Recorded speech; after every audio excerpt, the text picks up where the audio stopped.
Jadi dalam rangka perayaan ulang tahun yang ke-342 ini memang sudah cukup banyak capaian yang dicapai oleh pemerintah Kota Bandar Lampung.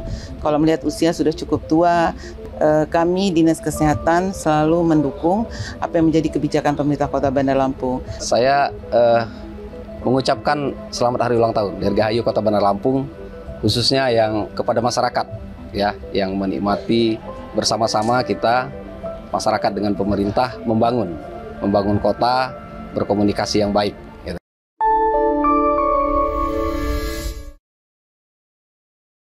Halo Sobat Say, terima kasih kembali lagi bersama saya Ihwana Haulan dalam acara podcast Lampung Pos dalam gelaran acara Bandar Lampung Expo 2024.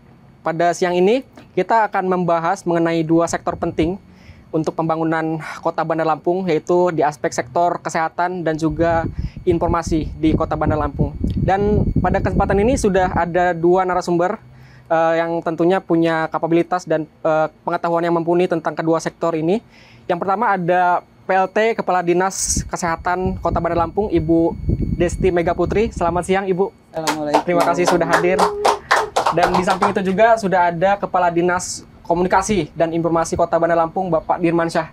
Selamat siang, Bapak. Selamat siang. Boleh minta tepuk tangan untuk kedua narasumber kita pada siang hari ini.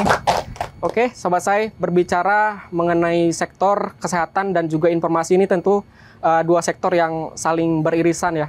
Karena di samping layanan dan fasilitas yang memadai, sektor kesehatan juga punya andil penting untuk mencetak generasi muda yang unggul, cerdas, dan juga sehat. Selain itu dari Dinas Informasi dan Komunikasi tentu punya peran untuk memperkenalkan dan juga membranding program-program yang dimiliki oleh pemerintah Kota Bandar Lampung khususnya. Baik, mungkin yang pertama saya ingin ke Dinas Kesehatan karena ini menjadi cukup banyak dilirik di isu nasional, terlebih baru 1 bulan yang lalu ya, Kota Bandar Lampung berhasil meraih sebagai pengentasan malaria di tingkat nasional. Bu Desti, seperti apa sih Bu program-program yang kita jalankan khususnya dari pengentasan malaria di Kota Bandar Lampung? Bismillahirrahmanirrahim. Assalamualaikum warahmatullahi wabarakatuh. Jadi di bulan Juni kemarin, alhamdulillah dalam ulang tahun Kota Bandar Lampung yang ke-342, pemerintah Kota Bandar Lampung menerima 2 penghargaan yang cukup berharga di bidang kesehatan. Yang pertama yaitu Abipraya Prasasya, karena pemerintah Kota Bandar Lampung sudah menerapkan peraturan daerah tentang kawasan tanpa rokok. Kemudian yang kedua itu dalam rangka Hari Malaria Sedunia, pemerintah Kota Bandar Lampung juga menerima sertifikat eliminasi malaria. Jadi sertifikat eliminasi malaria diberikan kepada daerah ya, pemerintah kabupaten kota maupun pemerintah provinsi yang dalam 3 tahun berturut-turut sebelum menerima sertifikat itu tidak ada kasus malaria yang indigenius. Indigenius itu artinya kasus malaria yang disebabkan dari lokal, tapi yang ada adalah kasus impor. Kemudian angka parasitnya juga, itu API, itu juga di bawah 5%. Kemudian angka kesakitannya juga di bawah 1%. Jadi pemerintah Kota Bandar Lampung berhasil mempertahankan 3 indikator tersebut sehingga kita mendapatkan sertifikat eliminasi malaria. Jadi mungkin saya perlu informasikan juga, eliminasi malaria bukan berarti tidak ada kasus malaria. Kasus tetap ada tetapi terkendali. Nah, itu intinya. Jadi kalau kasus malaria dinolkan itu tidak mungkin, tetapi kasus tetap ada, hanya terkendali. Mungkin itu penjelasannya. Kalau upaya-upaya sehingga menghantarkan kita pada pencapaian tersebut seperti apa sih Bu? Apakah dengan melibatkan seluruh puskesmas yang ada dan seperti apa? Upaya yang dilakukan oleh pemerintah Kota Bandar Lampung sehingga kita menerima sertifikat eliminasi tadi, sebenarnya tahun 2021 kita harusnya sudah bisa menerima, tapi karena pada tahun kita bisa menjaga kasusnya, tidak ada kasus indigenius tadi selama 3 tahun, tapi karena ada 1 kasus sehingga akhirnya kita baru menerima di 2024 ini. Artinya 2021 tidak ada kasus, 2022 tidak ada kasus, dan 2023 tidak ada kasus yang sifatnya indigenius. Jadi itu bagaimana upaya yang kita lakukan, memang di Kota Bandar Lampung untuk daerah yang menjadi daerah endemi malaria itu ada di daerah pesisir, terutama di salah satu kelurahan yaitu Kelurahan Sukamaju. Nah, ini sudah berhasil kita tekan, tidak ada kasus indigenius selama 3 tahun. Ya. Capaian yang sangat luar biasa Bu ya untuk Kota Bandar Lampung di tahun ini. Alhamdulillah. Ke Pak Dirman, tadi kan Bu Desdi sudah menjelaskan kita di tahun ini di bidang kesehatan memiliki banyak pencapaian. Kalau dari Dinas Kominfo, sinergi seperti apa sih Pak yang dijalankan antara Dinas Kesehatan bersama dengan Kominfo dalam mencerahkan tentunya kepada masyarakat, terlebih ada prestasi yang membanggakan juga tentunya. Ya, terima kasih sahabat Saya Radio. Dinas Komunikasi dan Informatika tentu berkolaborasi dengan seluruh jajaran OPD di Bandar Lampung. Selain memberikan komunikasi kepada masyarakat melalui media, juga kita mendorong transformasi digital. Nah, seperti di Dinas Kesehatan misalnya, dia ada program Blitz misalnya. Itu kan bagaimana masyarakat bisa mengakses layanan di Dinas Kesehatan itu secara cepat dan mudah. Itu semacam itu kita berkolaborasi. Kemudian itu masuk di dalam program Smart City. Nah, seperti itu yang tidak hanya Dinas Kesehatan, termasuk Dinas catatan sipil, kemudian di perizinan, itu kita dorong bagaimana aplikasi yang digunakan itu lebih mudah diakses oleh masyarakat, seperti itu. Artinya masyarakat juga bisa mengakses dengan mudah ya Pak? Itu yang pertama. Kemudian kedua, ada program juga wali kota terkait dengan pengaduan misalnya. Itu ada Halo Wali Kota. Jadi kita menyediakan line khusus, Ibu Wali Kota menyapa gitu kan, laporan ke kita kasus ataupun kebutuhan masyarakat itu bisa langsung ke masing-masing dinas, termasuk diantaranya Dinas Kesehatan. Nah, ini kan selain Dinas Kesehatan, tentu dinas-dinas yang lain juga yang ada di pemerintahan kota punya program unggulan masing-masing, Pak. Ya. Nah, seperti apa sih, Pak, tugas, peran, dan fungsi dari Diskominfo untuk bisa memperkenalkan sekaligus mengedukasi masyarakat terkait program unggulan dari pemerintah kota sendiri? Ya, semua kita lakukan publikasi. Jadi semua kegiatan prioritas wali kota yang ada, misalnya seperti pendidikan, kemudian ekonomi, UMKM, dan lain sebagainya, itu kita lakukan publikasi. Termasuk sebagaimana saya sampaikan tadi, bagaimana kita mendorong transformasi tadi kan. Nah, itu seperti misalnya smart ekonomi, ya, itu ada pembangunan pasar kuliner gitu di UMKM dan lain sebagainya. Itu kita lakukan terus pemberitaan untuk masyarakat. Iya. Jadi multisektor Pak ya. Multisektor. Jadi nggak cuma kesehatan, semua sektor itu diurusin sama Diskominfo. Oke, ke Bu Desti lagi Bu. Tadi selain malaria, yang juga menjadi konsentrasi kita adalah pengesahan stunting Bu ya. Karena isu stunting ini menjadi penting karena kita harus mempersiapkan generasi yang sehat dan juga cerdas, dimulai dari kesehatan dulu nih. Dan dari data yang dihimpun di tahun kemarin Bu ya, 2023 tepatnya, angka prevalensi stunting di Kota Bandar Lampung itu 13,40%. Tapi kita cukup berbangga Bu Desti karena angka ini jauh dari prevalensi tingkat provinsi yang nilainya sampai 14,60 dan di tingkat nasional itu sampai 21,5%. Artinya ini masih berada di bawah. Seperti apa Bu Ibu Desti menyambut kabar ini, dan di tahun ini sebenarnya stunting di Indonesia, di Kota Bandar Lampung seperti apa, dan upaya kita seperti apa Bu Desti? Jadi memang stunting yang tadi disampaikan itu hasil prevalensi, hasil survei kesehatan Indonesia.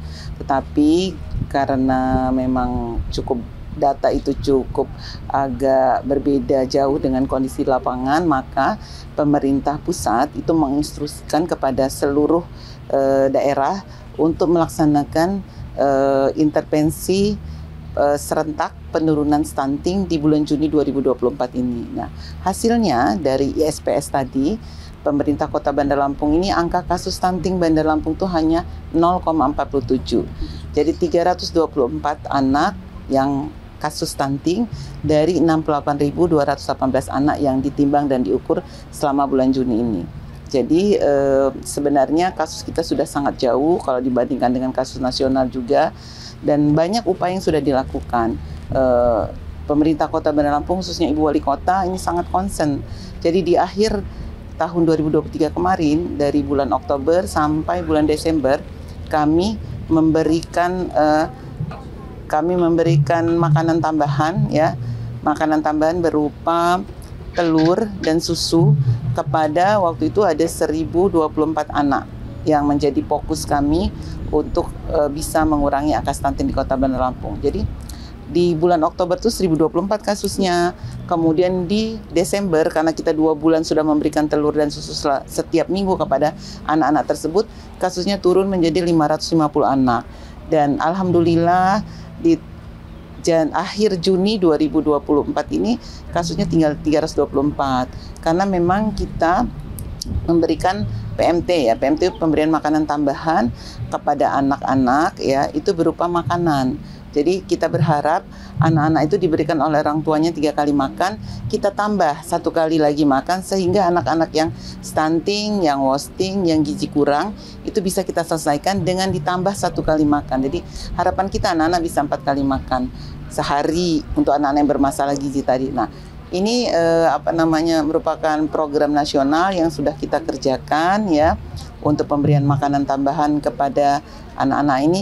Yang mengerjakan makanan tambahannya itu yang memasak adalah kader PKK di kelurahan. Jadi ini sesuai arahan Ibu Wali Kota, kader PKK kelurahan yang memasak kemudian dibagikan pada anak-anak setiap hari selama 2 bulan. Dan ini alhamdulillah berhasil menurunkan angka kasus stunting di Kota Bandar Lampung secara signifikan. Jadi dengan upaya makanan tambahan tadi disebutkan. Nah, untuk proses pendataan atau distribusinya seperti apa sih Bu? Jikalau memang ada masyarakat atau orang tua yang anaknya merasa butuh untuk mendapatkan bantuan tersebut. Jadi gini, kami kan mendapatkan data tersebut dari Posyandu. Jadi makanya saya menghimbau kepada ibu-ibu terutama yang mempunyai anak balita agar rajin membawa anaknya ke Posyandu setiap bulan, karena di Posyandu anak-anak bisa diketahui tumbuh kembangnya. Kalau beratnya kurang, tingginya kurang, itu bisa kita bantu untuk mencapai berat dan tinggi yang normal. Karena itu kalau ditanya bagaimana, karena ini memang kami punya data berdasarkan hasil operasi timbang dan ukur di Posyandu. Iya. Jadi sudah terintegrasi Bu ya? Ya, sudah terintegrasi. Oke, Pak Dirman, kita sedikit ke Pak Dirman lagi. Tadi kan sudah disebut bahwa Diskominfo ini menaungi banyak sektor Pak ya, bukan cuma kesehatan tapi di bidang lain juga. Nah, cara Diskominfo untuk bisa mengintegrasikan semua sektor tersebut melalui sebuah big data ini seperti apa sih Pak? Untuk apalagi kalau saya dengar kita punya yang namanya data center Pak ya. Nah, mungkin dijelaskan kepada pemirsa. Ya, kan kita memang masuk di dalam electronic government gitu ya, electronic government. Jadi mendorong layanan masyarakat tuh melalui elektrifikasi gitu ya. Nah, oleh sebab itu hampir semua OPD itu punya layanan yang aplikasi seperti itu ya. Nah, termasuk misalnya kalau kita smart living contohnya misalnya itu ada di Dinas Pendidikan, bagaimana bisa mengakses sekolah-sekolah misalnya. Itu ada namanya sistem informasi Sipandu gitu ya. Sipandu itu di Dinas Pendidikan. Kemudian ada juga smart branding seperti itu ada di dinas-dinas lain juga. Itu kita melakukan pembinaan, terus pemeliharaan sistem gitu. Jadi kita lakukan seluruh di OPD itu kita naungi di dalam aplikasinya. Semuanya sudah bertransformasi digital Pak ya? Ya, mengarah ke sana semua. Nah, ini yang menarik juga nih Pak. Kabarnya memang kita dari pemerintah Kota Bandar Lampung ini ada program namanya 1000 Wajah. Nah, jadi pemerintah kota berinisiasi untuk memasang CCTV Pak ya dari berbagai sudut Kota Bandar Lampung. Ini semangat kita seperti apa awalnya Pak untuk bisa mengusung program ini? Ya, terima kasih. Ini memang program Ibu Wali Kota ya, program Ibu Wali Kota terkait dengan 1000 Wajah namanya. Ibu Wali Kota menamakan begitu. Nah, harapannya ke depan itu akan ada 1000 atau lebih CCTV yang bisa diakses. Jadi ini selain untuk kita memantau Kota Bandar Lampung, baik tamu yang datang gitu kan ke Bandar Lampung dia bisa melihat secara langsung, juga dari sisi keamanan. Jadi kita juga bekerja sama dengan kepolisian, Polresta khususnya, dan sekarang itu sudah terakses di kita itu 151 titik. Yang sekarang 151 ya, jadi titik, Pak, ya? 151 titik. Nah, ke depan juga di tahun ini insya Allah ya akan ada nanti 146 titik yang akan kita bangun. Nah, ke depan lagi itu kita harapkan menjadi 1000 titik. Nah, mudah-mudahan program Ibu Wali Kota ini bisa segera gitu, cepat untuk terrealisasi gitu ya. Yang sekarang ini sudah jalan itu 151 titik sudah terakses di kita. Berarti target kita sudah mulai keseluruhan kapan nih Pak kira-kira? Ya insya Allah tahun depan itu sudah semua. Insya Allah. Mudah-mudahan. Jadi diharapkan memang tingkat keamanan Pak ya khususnya di Kota Bandar Lampung menjadi lebih. Ya jadi lebih masyarakatnya lebih nyaman karena terpantau gitu kan. Jadi informasi lebih cepat juga bisa terakses dan bisa diinformasikan kepada pihak-pihak yang terkait. Nah ini yang menarik juga Pak dalam prosesnya atau di lapangan di mana aja titik-titik yang bakal dipasang CCTV ini Pak? Kan masyarakat juga perlu tahu mungkin. Ya kalau yang ada sekarang ini kan hampir di semua kecamatan ya, tetapi lebih banyak akses yang di jalan gitu kan. Di akses di jalan termasuk yang ada di ATCS Dinas Perhubungan kami gitu ya. Nah, ke depan di akhir tahun ini juga kita akan pasang di 126 kelurahan. Jadi di masing-masing titik 120 kelurahan ditambah masing-masing titik di kecamatan. Jadi di 20 kecamatan. Jadi total itu 146 titik yang akan kita pasang yang ke depan ini. Di tahun ini ya, di tahun ini. Pak, ya. Jadi ini sebuah pencapaian yang luar biasa di zamannya Bunda Eva ini ya, Pak ya. Jadi ada 1000 wajah, program 1000 wajah wali kota. Ada gambaran khusus nggak sih Pak? Kenapa disebut 1000 wajah gitu? Apa filosofisnya mungkin? Ya itu Ibu Wali Kota ya. Dia ingin melihat 1000 tempat di Bandar Lampung itu bisa diakses gitu melalui satu titik gitu ya. Jadi terkontrol bisa semuanya. Dan diharapkan memang melalui program ini tingkat keamanan di Kota Bandar Lampung menjadi lebih terjaga, lebih cepat, Pak, ya? Penanganan lebih cepat.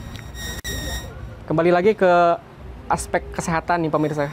Jadi kalau misalkan kita bicara stunting ini memang komprehensif Pak ya, Bu Desi ya, kemana-mana. Dan dalam prosesnya kita kan ada namanya kader posyandu Bu ya.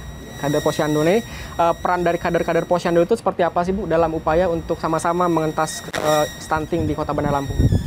Mungkin perlu saya sampaikan dulu, dalam upaya untuk percepatan penurunan stunting sesuai dengan Perpres 172 tahun 2021 itu kita membentuk tim percepatan penurunan stunting di seluruh kabupaten kota. Nah, di Kota Bandar Lampung juga sudah terbentuk tim percepatan penurunan stunting yang diketuai oleh Bapak Sekda.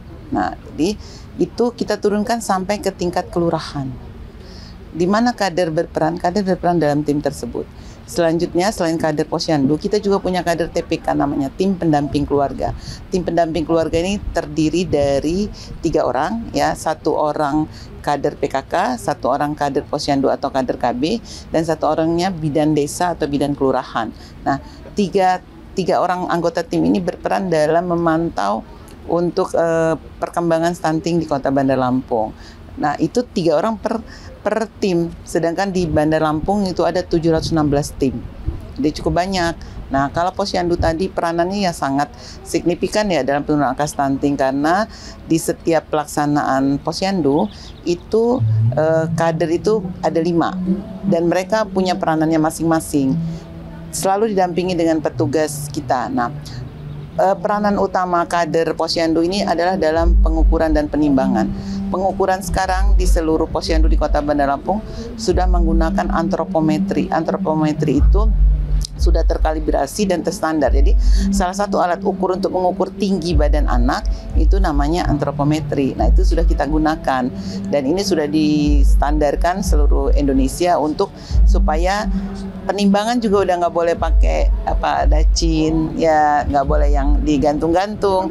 Tetapi sekarang penimbangan sudah pakai timbangan digital dan semua dikalibrasi. Dan untuk 705 posyandu di Kota Bandar Lampung semuanya sudah mempunyai antropometri yang terstandar dan terkalibrasi. Jadi itu merupakan alat bantu kami juga untuk bagaimana upaya kita cepat menemukan jika ada anak punya indikasi untuk stunting, cepat ditemukan, kemudian cepat juga diselesaikan, cepat kita tangani dan cepat kita obati jika dia mempunyai penyakit tambahan. Wah, luar biasa. Nah, Bu Desti kan dalam upayanya selain kita melibatkan Dinas Kesehatan, tentu masalah kesehatan ini adalah tanggung jawab semua sektor Bu ya, termasuk peran serta masyarakat dan orang tua. Apalagi kalau bicara soal stunting ini perlu dipersiapkan dari jauh hari Bu ya, dari 1000 hari sebelum masa kehidupan. Nah, ajakannya Bu Desti kepada masyarakat atau orang tua supaya sama-sama menjaga kesehatan bagi para anaknya mungkin untuk generasi Indonesia yang lebih hebat. mungkin saya luruskan dulu ya. Selain Dinas Kesehatan, ada juga Dinas Pengendalian Penduduk dan Keluarga Berencana yang merupakan sekretaris dalam TPPS, dalam Tim Percepatan Penurunan Stunting. Dan kita berkolaborasi secara aktif antara Dinas PPKB dan Dinas Kesehatan. Nah, himbauan saya kepada orang tua memang harapannya kita sekarang ini sudah menyasar bukan cuma dari orang tua, tetapi dari remaja putri. Jadi remaja putri kita harapkan tidak ada yang anemia. Karena kalau disebut 1000 hari pertama kehidupan berarti sebelum ibu memutuskan untuk hamil, dia harus dalam keadaan sehat, tidak boleh anemia. Karena kalau anemia dikhawatirkan dia akan melahirkan anak yang tidak sehat. Nah, karena itu kita punya program pemberian tablet FE atau minum bersama tablet FE di sekolah-sekolah. Nah, untuk remaja putri. Kemudian himbauannya lagi kepada ibu hamil, ya maaf, kepada calon pengantin untuk mengikuti di KUA yang bekerja sama dengan Puskesmas itu untuk mengikuti dulu seperti pembinaan ya, supaya mendapatkan pemahaman tentang kesehatan reproduksi sehingga nanti ketika mempunyai anak yang sehat. Jadi harapannya jangan sampai ibu yang akan hamil atau ibu calon pengantin jangan sampai anemia, kemudian harus dalam keadaan sehat supaya melahirkan anak yang sehat. Kemudian anak yang sehat yang dilahirkan dari ibu yang sehat harus tetap dijaga kesehatannya dengan rajin datang ke posyandu. Karena itu saya mengajak seluruh ibu-ibu yang mempunyai bayi dari 0 sampai 59 bulan agar datang ke posyandu setiap bulannya. 1 kali 1 bulan bisa menyelamatkan anak-anak kita dari segala macam penyakit. Karena di posyandu kita bisa melakukan screening berbagai penyakit sehingga kita akan tetap mendapatkan anak-anak yang sehat dan generasi kita nanti akan menjadi generasi yang sehat semua. Jadi persiapannya itu mulai dari sebelum pernikahan, kehamilan sampai pasca kelahiran, Bu ya? Iya. Wah, panjang sekali, luar biasa memang. Kembali ke Kominfo, Pak Dirman. Ini kan kalau kita bicara soal Kominfo ini tadi mengurusi banyak bidang, Pak ya. Apalagi banyak masyarakat yang harus kita layani. Kalau ada misalkan masyarakat yang ada keluhan gitu, Pak, seperti apa dari Diskominfo untuk bisa menaunginya, dan apalagi kita punya program Halo Wali Kota, Pak ya, mungkin bisa dijelaskan kepada pemirsa. Terima kasih para pendengar saya radio. Ada hotline ya di Kota Bandar Lampung namanya Halo Ibu Wali atau Halo Ibu Wali Kota. Nah, ini bisa diakses 24 jam. Ya. Dan itu banyak sekali pengaduan yang langsung ditangani gitu. Contohnya misalnya seperti mati lampu, jalan rusak gitu kan. Nah, kalau kemarin ada genangan, banjir dan lain sebagainya, itu termasuk kebutuhan KTP semua itu dilayani. Langsung kita berikan informasi kepada OPD yang menangani gitu. Nah, banyak sekali itu masyarakat juga langsung akses juga ke kita bahwa ucapan terima kasih juga bahwa itu sudah diakses gitu, sudah ini. Jadi kepada pendengar kita punya hotline-nya di 0811 7959 500. Nah, itu yang nomor Halo Ibu Wali Kota untuk pengaduan apapun itu gitu. Jadi silahkan disampaikan informasinya dengan disertai dengan identitas tentunya untuk bagi warga Bandar Lampung. Ya, buat pendengar tuh tadi kalau misalkan ada keluhan ya dari pelayanan fasilitas maupun lain sebagainya bisa menghubungi hotline yang sudah disebutkan sama Pak Dirman tadi, Pak Tap. Oke, mungkin karena ini sudah di puncak ya, di ujung podcast, mungkin dari Bu Desti maupun Pak Dirman ada nggak semacam kesan di perayaan HUT Kota Bandar Lampung yang ke-342 ini, Bu? Angka yang mungkin sudah 3 abad lebih di Kota Bandar Lampung. Seperti apa, Bu, dari Dinas Kesehatan untuk di Kota Bandar Lampung khususnya? Terima kasih. Jadi dalam rangka perayaan ulang tahun yang ke-342 ini memang sudah cukup banyak capaian yang dicapai oleh pemerintah Kota Bandar Lampung. Kalau melihat usia sudah cukup tua, begitu juga prestasi sudah cukup banyak. Nah, kami Dinas Kesehatan selalu mendukung apa yang menjadi kebijakan pemerintah Kota Bandar Lampung. Tadi belum disebut ya soal pelayanan kesehatan gratis yang digagas oleh pemerintah Kota Bandar Lampung. Dalam hal ini Ibu Wali Kota sangat berkomitmen untuk memberikan pelayanan kesehatan baik secara gratis maupun yang ada di Tugu Adipura ya. Kalau pendengar mungkin lewat pernah melihat di Tugu Adipura ada ambulan, kemudian ada mobil jenazah, itu dapat diakses secara gratis oleh seluruh masyarakat Kota Bandar Lampung. Kalau sakit di rumah tinggal telepon ke 0822 1822 1400, nanti ambulan akan datang ke rumah untuk membawa kita menuju pasienkes. Begitu juga jika dari pasienkes, dalam hal ini misalnya rumah sakit, kita ingin menuju rumah, tinggal telepon hotline tersebut, maka ambulan akan datang untuk menjemput kita, mengantarkan kita ke rumah. Begitu juga jika ada warga Kota Bandar Lampung yang mohon maaf meninggal, nah ini juga kita punya layanan mobil jenazah secara gratis. Bahkan Ibu Wali Kota memperluas layanan tersebut. Jika ada warga Kota Bandar Lampung yang ingin menguburkan keluarganya yang meninggal tersebut di luar kota, yang penting dia warga Kota Bandar Lampung, boleh mengakses ke hotline yang sama 0822 7822 1400. Itu adalah bentuk perhatian dari pemerintah Kota Bandar Lampung. Dalam hal ini Ibu Wali Kota, bagaimana kita memberikan pelayanan agar Bandar Lampung yang sehat bisa terwujud. Catat pendengar, jadi kita menyediakan layanan kesehatan gratis Bu ya untuk warga masyarakat Kota Bandar Lampung. Ini menjadi suatu yang cukup baik untuk dikenal sama masyarakat luas. Ke Pak Dirman, terakhir Pak, apa harapan dari Diskominfo di hari jadi ulang tahun Kota Bandar Lampung ke-340? Saya mengucapkan selamat hari ulang tahun Dirgahayu Kota Bandar Lampung, khususnya yang kepada masyarakat ya, yang menikmati bersama-sama kita masyarakat dengan pemerintah membangun kota, berkomunikasi yang baik gitu ya. Hanya itu ucapan saya, harapan kita masyarakat terus sejahtera ke depannya di bawah pimpinan tentunya sekarang Bunda Eva Dwiana dan Bapak Haji Dedi Amarullah. Ya. Selamat. Terima kasih. Boleh minta tepuk tangan buat kedua narasumber kita siang hari ini. Sebelum ini kita minum dulu nih, ada Siger Mineral. Siger Mineral ini merupakan produk asli Pak ya? PDAM. PDAM dari pemerintah Kota Bandar Lampung. Kota Bandar Lampung. Rasanya segar Pak Dirman ya? Luar biasa. Oke pemirsa, terima kasih karena sudah mendengar podcast Saya Radio pada siang hari ini. Saya Ihwan Haulan dan kru yang bertugas bersama narasumber pamit undur diri. Salam sehat dan sampai jumpa.